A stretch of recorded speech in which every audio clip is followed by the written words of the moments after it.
Dit is de podcast van Omroep Friesland. Noordewien. Met Willem de Vries. Kom verder.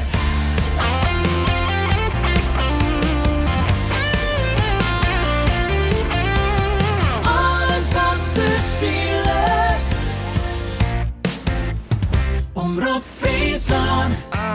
Assistentes mocht hij graag niet om het stuk, maar anders liep zijn stoommachine te traag. En op een avond, toen hij uitgemergeld keek naar de spiegel, die lang niet meer op hem leek toen.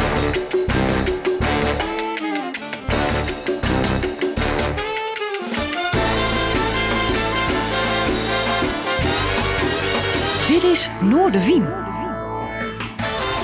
Goeie, en welkom bij Noordewien. Je hebt mij een bijzondere gast voor de tafel vanuit het Omroep Friesland Café. Joert is het, en dan zet ik het maar even officieel. Signpainter en reclameschilder Teun Spits. Ik ken hem ook als de oorprogrammeur van die Dune, een echte muziekliefhebber. Ik associeer hem altijd wat met punkmuziek, maar zijn smaak gaat wat breder. Dan heb ik super krekkel even gehad met Armand. Het verhaal van Teun Spits. Door aan tafel, wat mooi dat is de best. Welkom. Ja, dankjewel. Ik voel me zeer vereerd. En ik had er zin in. Nou, De hele mooi. week al. Graag die verhaal. Hoe is het? Ja, goed. Gezond, gelukkig. Geen ontstoken holtes. Dus ik mag niet klagen. De whisky woensdag weer overleefd. Niks te klagen. Ja. Whisky woensdag? Ja, dat doen we al jaren. Ik ben een groot whiskyliefhebber. En we hebben midden in de weekend ontdekt. Je kan op woensdag ook prima whiskytje drinken. Zitten we bij mijn maat Piet. En nemen allemaal een flesje whisky mee. Of we hebben er wat staan. Hij werkt bij Apen en Bieren. De drankhandel in Drachten. En krijgt hij wat sampletjes van mensen. Dus, en whisky is mooi. Het is een gezelschapsdrankje. Dat moet je niet alleen doen. Daar moet je het met elkaar even over hebben. Over de geur. Het is, whisky brengt mensen bij elkaar. Ja, correct. Beetje over muziek lullen. Biertje erbij. Het leven is goed, Bourgondisch. En Thomas Mann is net altijd betiet van bed dus. Ja, we hebben naast de woensdag ook niet zo fitte donderdagmorgen. Maar die negeer ik gewoon. Du hast die eigen bedroek, stond een aantal jaren al trouwens. Future Relics. Lees even uit voor de leek wat precies doorst. Leuke dingen. Dat is nummer 1. Ik ben naar school gegaan om reclameschilder te worden. Maar toen ik van school afkwam, was dat vak er gewoon niet meer. Hadden ze je niet verteld op school van leuk dat je een vak leert. Maar als je van school komt, het vak is er niet meer. Ik kwam een beetje te laat achter. Ben ik jaren huisschilder geweest. Niet mijn ding, veel Hollandse hits en andere kutmuziek. En op de steiger had het ruzie over muziek en gezeur. Van daaruit ben ik eigenlijk altijd gepassioneerd met muziek bezig geweest. In die Duna beland, daar weggeraakt en toen voor mezelf begonnen. Eigenlijk van de nood een deugd gemaakt en mijn oude vak weer opgepakt. Pinstripen, wat je op Hot Rod ziet bij Discovery Channel, bij Chip Foos en dat soort dingen. Ja, er zijn niet zoveel mensen die doen. En ik heb mijn best gedaan, ik heb het vak maar opgepikt. Ja. En een soort Pippi Langkous, dat heb ik nog nooit gedaan. Dat kan ik wel. En Hans brutaal. En ik heb het gewoon gedaan. En het gaat redelijk. Dus ik kan ervan leven. Leuke dingen. Ontmoet leuke mensen. Ik mag mooie auto's beschilderen. Ik schilder ook roest. En de muziek wat op de achtergrond. Ik ben eigenlijk een heel rijk man. Ik koop met deze rijkdom geen brood. Maar ik ben al een heel rijk man. Ja, en als was Noorderwindsjorst, het houten bordje komt regelmatig in beeld. Ja, fantastisch. Weer een cadeau van Teunus van een Peri van Lienal, mag ik zeggen. Ja. Het is, maar die heeft al wat beroemde mensen gezien. Ik zou op de heenweg hierheen dacht ik van... eigenlijk moet ik eens even het hele kanaal bij langs... met welke mensen dat bordje al is bezig geweest. Maar dat is een heel eigen leven gaan leiden. Het is een soort vingerafdruk, want altijd staat het in beeld. Ja, altijd. Ja, en we missen misschien een enkele keer... maar eigenlijk slepen we nog steeds elke vreed met een bordje om. Van dat maakt wel ergens, soms even in het decor, achteruit... Het zit altijd ergens. Hij is er. Ja, het is er, ja. We zijn verbonden. Het is een modewoord, maar vintage komt, denk ik, vaak voor. Ja. Bij de mensen die het bedij... in ieder geval vreeg je om advies, denk ik. En die opdracht niet jou. Ja, klopt. Ja, weet je wat het is? Er is een film uitgebracht, Signpainters the Movie. En daar gingen ze... mensen wouden een boek schrijven over dat vak. En die zijn bij mensen langs gegaan en die hadden de camera meegenomen in plaats van een cassette. En die kwamen bij nummer 2 er al achter dat dit eigenlijk best wel markante personen waren allemaal. Every artist is a character, staat er ook in. En ze hebben van dat boek ze een film gemaakt. En vanaf daar zie je gewoon mensen erin. En het is een vak, je neemt de tijd. De sticker heeft, daar wil ik naartoe. Die mensen die zeggen op een gegeven moment... en mijn vak en muziek heeft wel wat met elkaar te maken. En die man zegt van... als je een sticker op een auto plakt of op een raam... zit geen ziel in. Hij zei... hij reed achter hij was op South by Southwest, heel groot muziekfestival waar ik ook een paar keer geweest ben. Hij reed achter een auto en er stond een drummer op. Drum machines have no soul. Dat was de bumpersticker die erop zat. Maar die man die relativeerde dat met zijn reclamewerk. Als ik een letter schilder, die is niet altijd even recht. En er zit dus een haaltje in en een zakketje. Het heeft charme. Er zit ziel in. Het is passie. En ja, vintage, het is gewoon een heel oud vak. Maar vintage, het is geen vies woord, maar het is... Het is een modewoord. Ja. En daar vind ik wel wat van. Een hoor ik van die business wel weer nogelijk dat het wel weer hot is, of niet? Ja, mensen, de winkeltjes, je maakt er ook ik probeer het ook in de moderne tijd te trekken. Dus als ik het logo Omroep Friesland hier ergens zou schilderen, dan maak ik daar een filmpje van. Die edit ik, dus ik leer ook nog weer een nieuw vak. En zodoende ga je daar wat mee in de gang. Dus je geeft mensen een totaalproduct. Het is een belevenis. En dus ook het vintage, ja, mensen willen terug naar rust. Het moet een eerlijk product zijn. Je gaat in overleg met de klant. Kleuren, je laat het mensen zien. Je betrekt de computer in een oud vak om het een betaalbaar, vintage, mooi, eerlijk product te maken. Het is beter voor het milieu ook nog, zeggen mensen daar op een gegeven moment. Bij die stickers, er gaat heel veel afval weg. En ik meng mijn verf in een kopje en dat wat ik over heb, dat is een heel klein beetje. Dus mijn stempel op de harde wordt ook beter. Ja. We gaan er straks wijdwijdig op praten, want ik ben heel benieuwd hoe dat dan werkt met ontwerpen en in klanten. En zeker het creatieve kant van de zaak. Maar ja, het mag er wel van bestaan. Dus ergens met commercie en inhoudelijk hoor rijtje, maar dat slag het wel aardig. We gaan eerst even naar de muziek, want opgegroeid met muziek. Ja, van jongs af aan, altijd. Mijn vader en moeder, niet de allerbeste muzieksmaak, BZN. Maar mijn vader had wel Johnny Cash en Jim Reeves en dergelijke in de kast dat staan. begint er aardig op te likken. Ja, en Armand. Dus ik klauwde naast Shakin' Stevens en Elvis. Want ik was vroeger een klein rock'n'roll mannetje. Iedereen luisterde Doe Maar en Kiss. Ik had Shakin' Stevens ontdekt, jasje met buttons. Goed dwars, toen al tegen de stroom in. Maar die oude muziek, dat had ook charme. En ik ben eigenlijk altijd doorgegroeid. En ik ben altijd met muziek bezig. Ik heb een hekel aan stilte. Ik heb er echt een bloedhekel aan. Dus er staat bij ons thuis eigenlijk altijd muziek op. En in de ruimste zin des woords. Klassiek, dat heb ik niet zoveel mee. Jazz kan ik wel waarderen, maar dat moet ook een goede Miles Davis plaat. Maar je zal mij eigenlijk nooit een Miles Davis plaat op horen zetten. Maar ik kan het wel waarderen. Maar ja, singer-songwriters, blues, punk, gitaarherrie. Gisteravond zagen we een stukje over zaagmuziek. House, wat nog harder is. Het hoort alleen maar gang, gang, gang.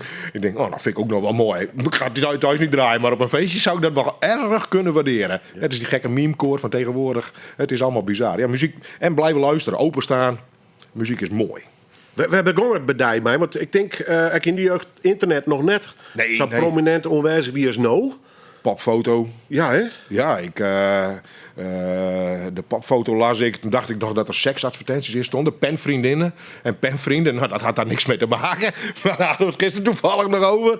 Maar ja, daar haalde ik mijn muziekdingen uit. En ik las het Oor. Toen het nog echt een krantje was. Dan ging ik vroeger in Drachten naar Dick's Platenbar. Of naar de bibliotheek. En daar haalde ik dingen uit, schreef ik op. En dan ging ik weer naar de platenzaak. En dan haalde ik nieuwe muziek, gewoon luisteren, ontdekken. En de emotie die erin zat. Ja, achteraf met terugwerkende kracht merk je dat pas. Maar als ik chagrijnig was, dan zet ik bepaalde muziek op. En als ik vrolijk was, wat te vieren. Ik deed en nog altijd. Ik doe eigenlijk alles.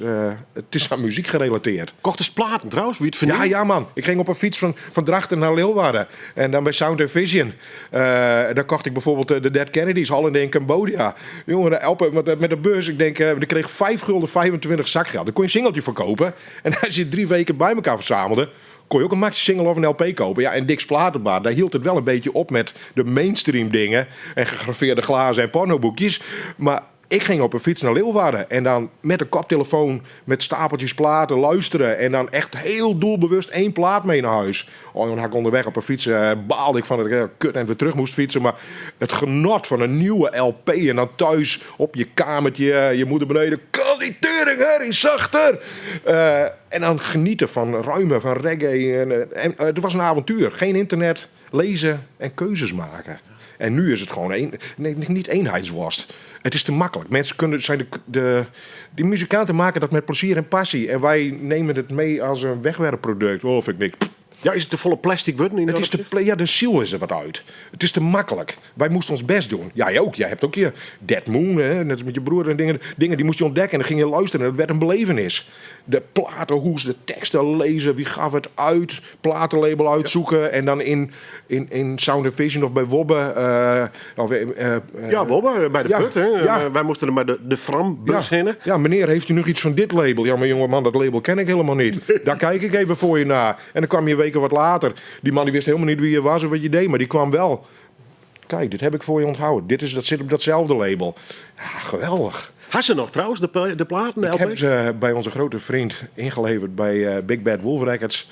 En, bij Tama? Tama, ja. Ik deed er niks meer mee. Ook ik ben een luie muzikant, muziekluisteraar geworden. Spotify, YouTube. Ja, streamen dus. Streamen, maar dat heeft ook zijn charme. Maar wat kom ik leuke muziek tegen op YouTube. Mensen waar vroeger de platenindustrie zorgde wat jij luisterde. Die muzikant heeft de kracht ook weer terug.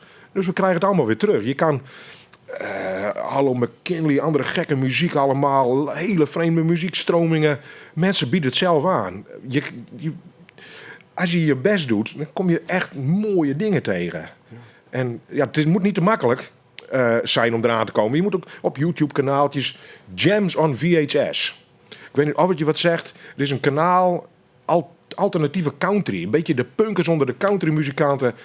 Wat kom je daar geweldige muziek tegen. Die mensen doen echt hun best om de pareltjes naar je toe te brengen. En daar kan je van naar luisteren, dan kan je genieten. Machtig. Armand, we iepen mij. Ja. De refereerde ze er al even over. Ik had wel eens contact met hem gewoon, toch? Toen hij nog leefde. Een vriend is het niet geworden, maar ik had wel goed persoonlijk contact met hem door de jaren. Hoe werkte dat? Hoe kwam dat? Voordat ik in Iduna werkte, toen werkte ik al een beetje als vrijwilliger in Iduna. Maar toen deed ik het in het Bluescafé in Drachten. Deed ik avondje anders. Dan zorgde ik, toen was de dancemuziek helemaal niet, dat was vies woord, had niks met bands te maken. En dan deed ik avondje anders, een lokaal bandje. Een redelijk grote act. Bensus Johan heb ik er wel gehad. En ik zou er geen dingen mee bedenken. Maar daar deed ik dan weer een DJ-act bij. En dat werkte hartstikke leuk. Maar daar vroeg ik Armand voor. Maar die paste ervoor. Maar hij zei, ik wil best een keer op een vrijdagavond in het Bluescafé spelen. Of een zaterdag. En toen bestond het Bluescafé 10 jaar. Dan heb ik Armand voor het eerst geboekt.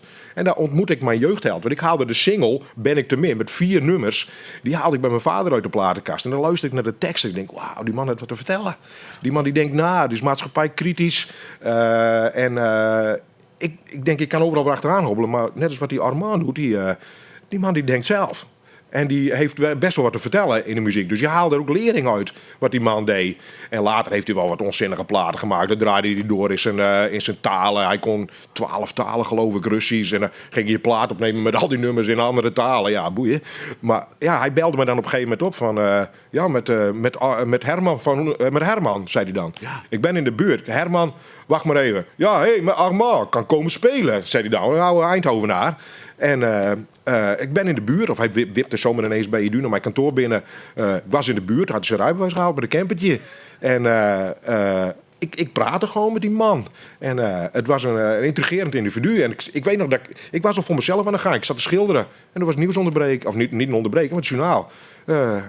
Nederlands eerste protestzanger Armand overleden. Ja. Nou, ik heb echt met oh man, kut. En hebben we gemijmerd en ik heb zijn muziek opgezet en ik heb het gevierd in plaats van getreurd. Ja, maar de man is best uiteindelijk nog gehoord worden. Henna rood tot aan zijn dood. Ja. De opperhippie neem ik hem altijd.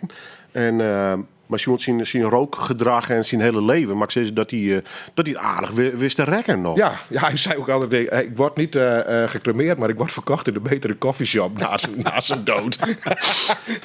Ik vond het mooi om bij hem te iepen. Beginnen met muziek, want we draaien weer even een volgende plaat van die.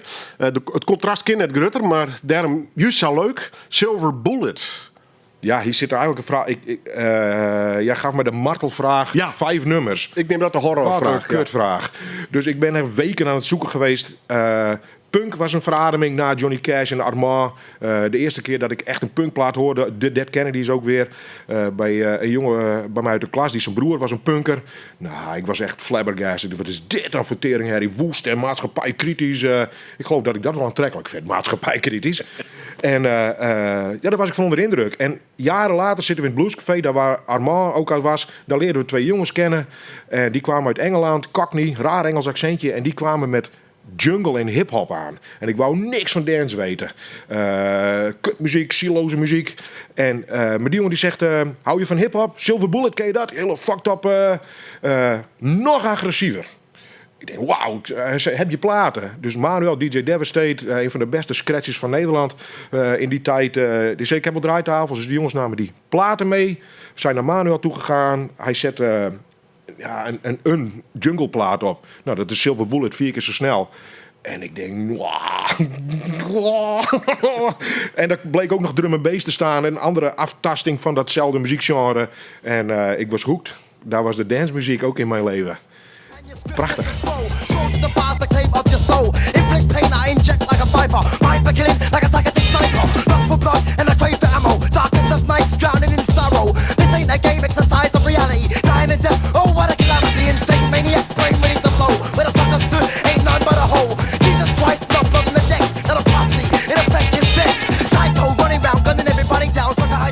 Silver Bullet, 20 Seconds to Comply. Het zit op het horrorlistje, zo neem ik het altijd maar even van mijn gast van Joert.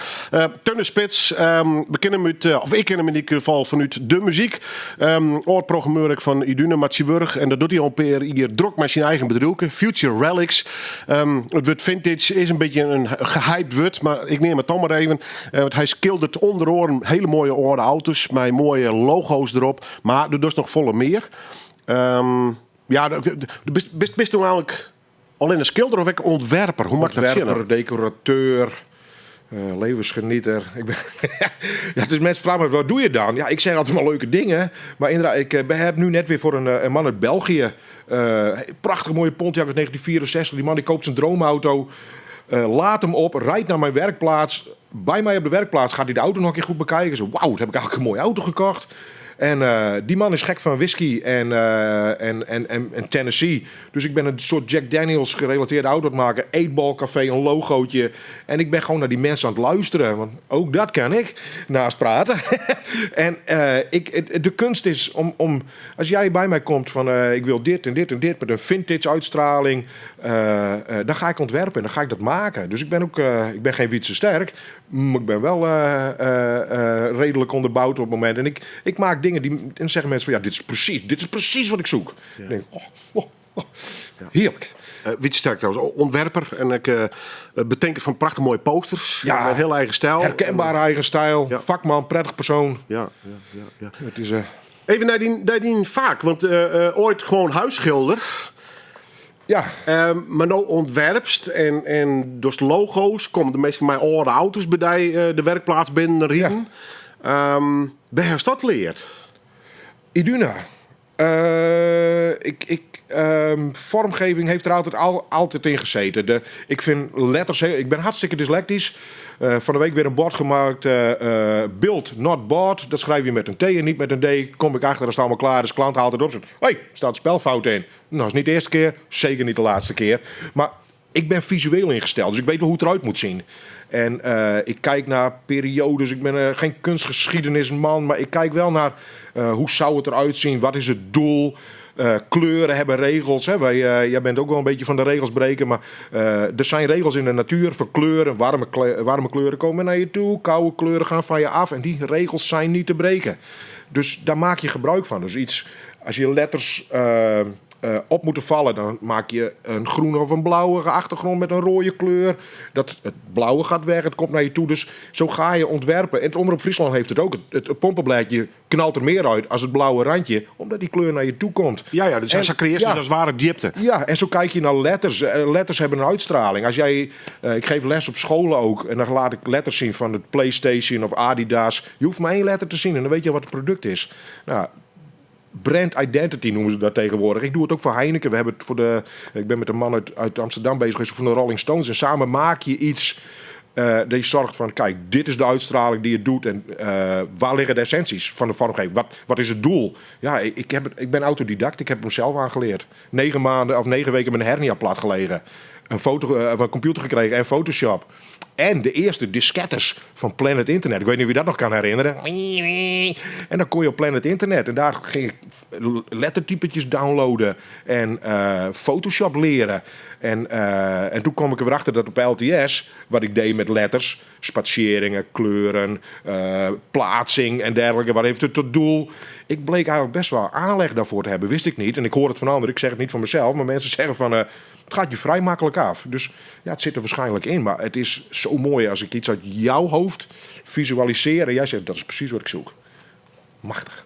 Ook die workshops associeer ik het gauw met de Amerikaanse popcultuur. Is dat een gekke associatie? Of zei je van, ik zit al wel... Nee, zwaar beïnvloed door vormgeving uit San Francisco. Een heel groot van die werk is toch wel ontstaan in Amerika? Ja, ik ben een Amerika-ofiel. Net ook met mijn vrouw en mijn zoon weer besloten. De hoop is in augustus weer naar New York te gaan. En dan, dat wordt wel weer een bedevaartsoord. We gaan naar Battle Steel. Ik zie het heel vaak. Er is een logo die valt op. Blijkt een enorme steel plantation te zijn die er nog staat. Die is te groot om te slopen. Daar is de Golden Gate Bridge, komt de staal vandaan. Maar dat komt weer door de muziek. Want ik zie die t-shirtjes. En dan ga ik daar uitzoeken. En dan blijkt dat, ja, zo ga ik weer op bedevaartsoord. Maar het is allemaal vormgeving. Ik ben heel visueel ingesteld. Word ik door getriggerd. Ja. Vind ik mooi. Hou ik van. Even het cassettebandje beetje waarom. Dus hij is met Rolling Stones. Ja, we hebben jaren geleden een collega van mij uit Amsterdam. Die heeft gewerkt voor Gapstar en dat soort dingen. Die komt uit de kledingindustrie. En die is ook signpainter geworden. Die man heeft dat ook aangepakt. En zo kwamen ze van Tommy Hilfiger bij hem. Of hij jassen voor de tentoonstelling van 50 jaar Rolling Stones wou maken. Dus we hebben met een aantal collega's hebben we in Amsterdam gezeten. Hebben we, ik geloof, 400 jassen met de hand beschilderd, met het tongetje erop en allemaal verschillende vormgeving. En die zijn naar de opening van de zoveeljarige tentoonstelling gaan, die later ook in Groningen was, maar dat was voor Londen. En dan kregen de bepaalde bezoekers, die konden zo'n jas kopen of kregen ze mee, weet ik het. Maar ja, zo kwam ik weer iemand van de Rolling Stones tegen en kwam dat weer in mijn leven, terwijl ik het echt een kutband vind. Ja, gewaardeerd. Ja, de Beatles en de Stones. Hoe niet over na te denken. Heeft niks met elkaar te maken. Zelfde tijd, daar houdt het op. De Beatles. Ja, hè? En daar vind ik ook niks aan. Nee. Goed, dat is het verhaal in ieder geval van de Jossen Rolling Stones. En een heel liedje eigenlijk in Drachten. Want best alleen? Ik ben alleen. Ik heb een paar jaar geleden... Ik heb wel veel kinderen van Sibab en Zwolle. Stage, maar er zit nu een Kira, topwife, maar het is wel mijn laatste stageloop. Want het kost me te veel energie en vrije tijd. Ik ben mijn vrijheid kwijt. Maar ik wil het die mensen ook wel meegeven. En dit meisje heeft ik heb een super tijd met haar. Maar dan ben ik de vraag even kwijt. Lietsbedrijf? Ja, maar ik probeer wel mensen op te leiden. Maar ik merk dat de aansluiting mis en het is niet de kwaliteit die ik wil. Dus een jongetje komt officieel uit Bergen, woont in Drachten, Siad. Die is ooit bij mij gekomen, had ik een Amerikaan, die kwam lesgeven. Mike Myers zit ook weer in die film The Signpainters. Signpainters the Movie. Is gratis te kijken trouwens, Signpainters the Movie, ga hem kijken. En die man, dit jongetje wist niet waar hij moest, kwam van school. 17 jaar en staat in de krant, Leeuwarden Krant. Cursus letterschilderen. Nou, denk je, dat vind ik misschien wel leuk. En daar ging een wereld open. Die jongen die wist helemaal niet dat die wereld bestond. En ik heb mijn eigen concurrentie opgeleid. Dus Sia, die doet het ook. Maar die helpt mij ook nog zo af en toe. En we doen dingen samen. En concurrentie bestaat daar niet. In mijn vakgebied, het zijn allemaal gepassioneerde mensen. Lieds wereldje? Ja, we hebben in Amsterdam de Amsterdam Signpainters. Dat zijn fijne collega's. Daar hebben we Tim in Rotterdam zitten. Er zijn nog een aantal anderen, maar we kennen elkaar allemaal. En van het zomer gaan we naar Antwerpen. Gaan we met collega letterschilders in een hok zitten. Gaan we het hele weekend, als we vrij zijn, gaan we weer letters zitten schilderen. Hebben we het er even over. Machtig. Ja. Prachtig verhaal van Teun de Spits, Joert mijn gast. We hebben ook muziek van draaien. We halen Armand gewoon. We hebben supercorrect wat meer hip-hop klanken jet van Silver Bullet. We komen nu uit bij Arlo McKinley. Singer-songwriter. Ja, machtig. Oprecht en eerlijk. Ik kon het helemaal niet. En we hebben we kennen heel veel dezelfde mensen. Bas, die zit bij Rinto. Ja, de tatoeëerder. Ja. Bas, die ga ik wel vaker mee naar een concertje. Maar die van punk tot weet ik wat. Wij voelen elkaar wel aan en wij snappen elkaar wel. Bas is heel rustig, ik ben heel druk. En samen zitten we op de Gulden Middenweg. Die zegt tegen mij, jij gaat mee, we gaan naar Arlo McKinley in Paradiso. Ik zeg, wordt het leuk? Nee, zei hij, want die man die is helemaal niet vrolijk. Maar het is wel vermakelijk. En die man die zegt dus ook van, als je hier komt van een leuke avond, dan ben je verkeerd. Want die man die maakt hele depressieve nummers en het is allemaal niet even vrolijk. Maar dit nummer ook, This Damn Town Never Sleeps. En die man die geeft gewoon aan, een beetje van ja, het is heel druk allemaal. Ja, hij moet luisteren, het is oprecht, het is heerlijk. Die man die geeft, als ik daar naar luister, krijg ik beelden mee. Kan ik de ogen dicht en hij neemt je mee op een muzikaal avontuur. En dat is het mooie van singer-songwriters. Het is eerlijk, het is naakt, ze zitten daar alleen, ze nemen je mee. En als je mee wil, dan heb je echt een mooie reis. And you made me sing. Now I'll just play these cards till my time and money's gone. And I'll leave this world with these simple songs. Now I do my best, but I'm barely getting by. You Like It or You Hate It. Prachtig mooie, sfeervolle muziek van Arlo McKinley. This Damn Town. Het is op het listje van mijn gast, die wordt Teunne Spits. Saint Peter. Dus is dat de officiële titel van die baan? Of? Nee, ja, dat zei ik later. Ik had het je moet een omschrijving geven. Dus, ja. En Saint Peter is een reclameschilder. Maar ik schilder roest, ik ontwerp letters, ik schilder letters. Ja, maar het is wat meer dan ja, dat. Hè? Dus, lange lijn op Rolls Royces. Zeg het, het is best een breed parapluutje waar ik onder sta. Ja. Leuk. Ja, mooi man. Mooi. En toch associeer ik die met muziek. Dus hij is leven. Thuis die dan muziek ik op. Van BZN tot uiteindelijk Armand. Op een gegeven moment komt het op een jonge leeftijd toch een beetje in die hudde gitarenwereld. Hè? Hoe je dat kwam? Door zelf op zoek te gaan. Het oor. Het oor was echt een verademing. Toen echt nog muziekkrant Oor. Ja, en gangst ook vrij gauw naar concerten en dat soort dingen? Mijn eerste concert was Jan Rietman. Jan Rietman. Ja. Mijn hemel. Los vast. Ja. En toen pikte ik... mensen gaan nu weg. Wij deden niet zoveel. Ik was aan het skateboarden. Skateboarden is ook een heel belangrijk aspect in mijn leven. Skateboarden is dat doe je niet even. Dat moet je doorzetten. Maar daar hoorde de muziek ook bij. En door de skatevideo's die wij daarbij kregen, dan zaten we in de skateshop en daar leerde ik Black Flag en andere dingen kennen. Maar dat las ik dus ook in het oor. En het zei mij niks. JFA en weet ik, allemaal gekke bandjes uit de Amerikaanse punkcultuur. Ja, die ging ik opzoeken. En door heel veel inspiratie. Maar de harde kant die sprak mij toch wel aan. Ja. Het is vooral ook omdat mijn moeder zich er zwaar aan irriteerde. Dat was een mooie bijkomstigheid. Nu achteraf had ik wel zeggen, ja sorry mam, ze leeft niet meer. Maar was niet helemaal de bedoeling. Ja, maar, de generatiekloof. Ja. Dan moet ik wat tummer inwijzen, toch? Ja, Annie Schilder. Daar ben ik mee opgevoed. Maar meteen als ik daar over heb gehouden, was ze Schilder zelf. Ja, wat wel aardig, want uit die muziek komt op een gegeven moment te lonen in Iduna als programmeur. Ja, nee, niet echt. Daar kwam ik met de opkomst van hip-hop, ook zo'n verademing, kregen we de hip-hop festivals. En toen zat Iduna nog in de boerderij. En dan gingen we naar het bolwerk, vechtpartijen en dan weet ik veel. En wij hadden ook Iduna. En Iduna, ja, er gebeurde niet heel veel. Dus ik ben eerst in het bluescafé wat dingen aan de gang gegaan. En overal toch wel onbewust de muziek te organiseren vind ik mooi. Met niks beginnen, hele volle zaal, eind van de avond, iedereen weer weg. Weer wat moois gedaan. Iduna verhuisde van de boerderij naar de nieuwe locatie. Geopend door de kast. Ik denk, nou, als dit de trend is die we hier moeten gaan volgen, dan weet ik het niet. Jos van der Heijden woont nu in Jouden. Gitarist van Peel onder andere, die ooit de kleine prijs hebben gewonnen. Die zei ook van, ja, maar waarom wil dat hier niet? Ja, ik zei, wij missen continuïteit. Ik zei, ze organiseren wat en dan is er weer niks. En dan is er weer wel eens wat en weer niks. Ik zei, we moeten zorgen dat er elk weekend wat te doen is. Dus ik ben met Jos binnengelopen. Johan en Jeanette. Johan leeft niet meer, Johan Tienstra. Maar Johan die zei van, nou, als je wat wil, prima. Beste stuurlui staan aan wal. Kom maar.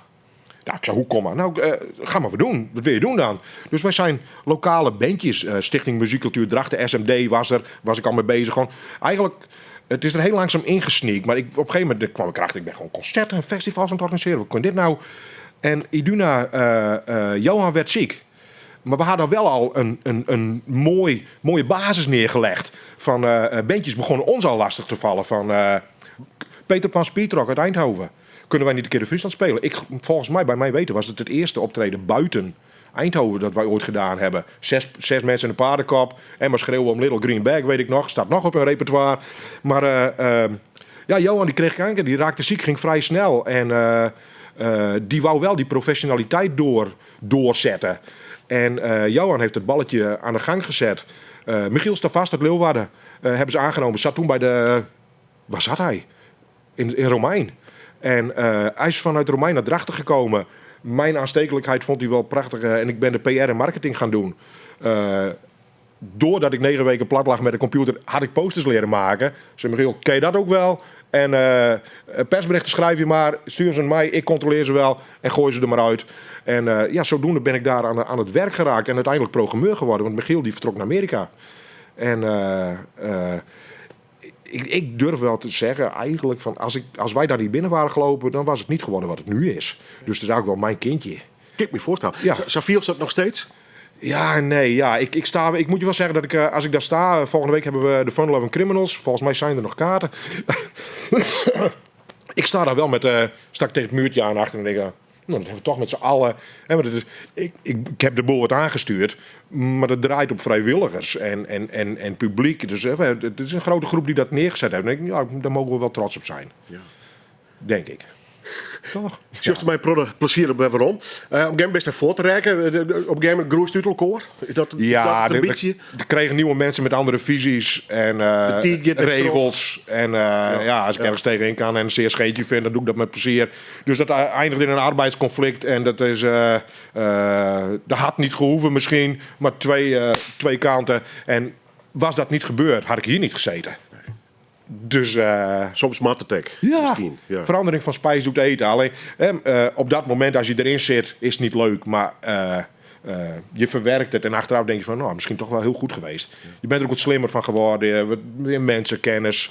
En niet altijd even leuk, maar wel leerzaam. Nou ja, want het door de periode dat je dat al je opzet had. En als je ook die wordt smile, dan begint het te stralen. Ja, het is ook, weet je, we kregen op een gegeven moment de lawaai in Drachten. Was wel de Holy Grail. Dat was wel de stempel. Op een gegeven moment heb ik met Michiel gezegd van, we moeten de zaal...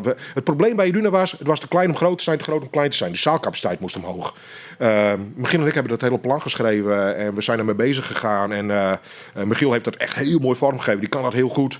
En op een gegeven moment was het zelfs zover dat de lawaai zei van, moet cultuurcluster, moet Iduna niet bij de lawaai in? Nou, en daar ging het een beetje fout. De leidinggever die ik toen had, die vond dat er autonomiteit moest blijven. Ik zag een kans. Ja, en daar gaan de dingen verkeerd. Ja, en dan krijg je verschillende mensen, verschillende visies. Ik denk nog altijd dat het misschien wel goed was geweest, maar misschien waren we de identiteit ook kwijtgeraakt. En nu staat er een autonoom pand. Dirk die heeft daar de laatste paar jaren een prachtige programmering neergezet. Dirk van de Klooster. Ja. Dirk, ja, held. Ik zag het ook al aankomen toen, dus ik had Dirk al wat onder mijn hoede genomen. Dirk die deed zijn eigen dingen al, dus die verdient alle credits. Maar ik heb langzaam de contacten naar Dirk overgedaan en Dirk is verder gegaan daar waar ik gestopt ben. En die heeft er echt een prachtige cultureel ei uit lopen broeden, wat er nu staat. Ja, prachtig. Ja, mooi toch? Ja, prachtig. Goed, wat het in ieder geval mij elkaar verbindt, die leven, die jeugd, Iduna, programmeur, Nodien Bedrielke, Drachten. Ja, wij woonden op de Schelling. Geboren in Harlingen, want ik was dwaas in de bouwvak. Couveuse gelegen, daar al omgedraaid. Zeiden de dokters, dit wordt een druk mannetje. Had die dokter even gelijk. Maar wie winnen bij de oude skielgers? Nee, mijn moeder die kwam van Sint-Jacobi-parochie. Dat is een klooikluut, dus een veugeltjes. Ja. En mijn vader te Schelling, Westerschelling. Hij woont er weer. Man, die doet het hartstikke mooi. Hebben jaren hier gewoond. Mijn moeder is toen overleden. Mijn vader een nieuwe vrouw gekregen, ook overleden. Maar dan woonden ze al op de Schelling. En die man, het is toch... het is niet mijn thuiseiland, maar als ik er kom, ben ik wel thuis. Kom ik Claudia Hek tegen, kunstenares en wat andere mensen. Het is ook een prachtig eiland. En uitzicht, Vlieland, mijn broertje heeft op Vlieland gewoond. Ook een leuk eiland, maar het is geen Terschelling. Het is het niet. Nee, net niet. Dus, maar ja, van daaruit in Drachten beland. Ja. En ik woon er eigenlijk best wel met veel plezier. Het is... Nou ja, de best vergroeid met Drachten. Het is wel nog kant vlees, nog vis, maar het is wel een leuk dorpje. Ja. Het is, ik woon er met veel plezier. Nee, maar er is een uitsprutsen type met die muziek. Ja. En wat ik al zei, die hele verhaal, die programmeurschap. Maar nou ook met die Bedrielke. Dat is heel erg uitsprutsen. En ik ging Drachten net afzeiken, maar het is inderdaad... Ja, Drachten. Grijs. Het heeft geen smoel. Ja, en ik heb mijn best gedaan. Kijk, weet je wat de insteek was? Ook een beetje voor Iduna. Maar waarom vind je dan zo thuis daar? Kijk, je kan klagen van het is niks. Maar je kan ook verdomme een zaadje planten. En zorgen dat er een plantje uitkomt. En Ja, dat maar plantje in een park. veel ze direct thuis gewoon. Jawel, maar ja, weet je... 20 minuten sta je in Leeuwarden. 20 minuten later sta ik in Groningen. Amsterdam is ook niet zo heel ver weg. Wij wonen met een heel klein landje. Ik heb mijn goede vrienden daar wonen. Je kan een beetje opgaan in anonimiteit. Hoop ik dan. En weet je, ik vermaak me daar wel. En in plaats van te zeggen van het is niks. Ik doe mijn best om er wel wat van te maken. En als je het leuk vindt, is het leuk. En als je het niet leuk vindt, vind ik dat ook wel prima. Maar ik vind het wel mooi. We beginnen muziek. Rival Schools, Used for Glue. Leuk clubje daar trouwens bij, zit op YouTube. Favoriet bandje? Het punk en hardcore. Gorilla Biscuits leek me wat te hard. Maar er zit Walter Strijfels zit erin. En Walter Strijfels is een van de meest muzikale, geniale personen op deze aarde. Komt uit New York.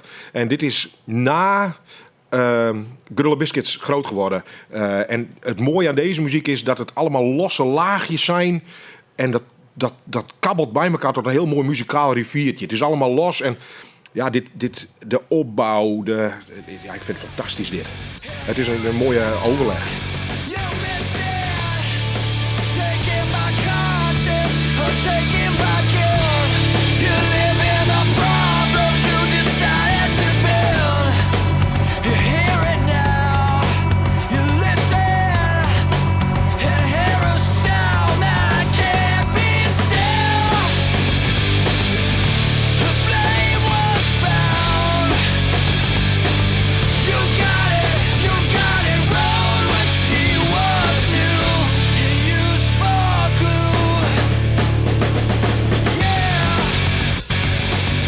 Ja, lekker. Rival Schools, Used for Glue.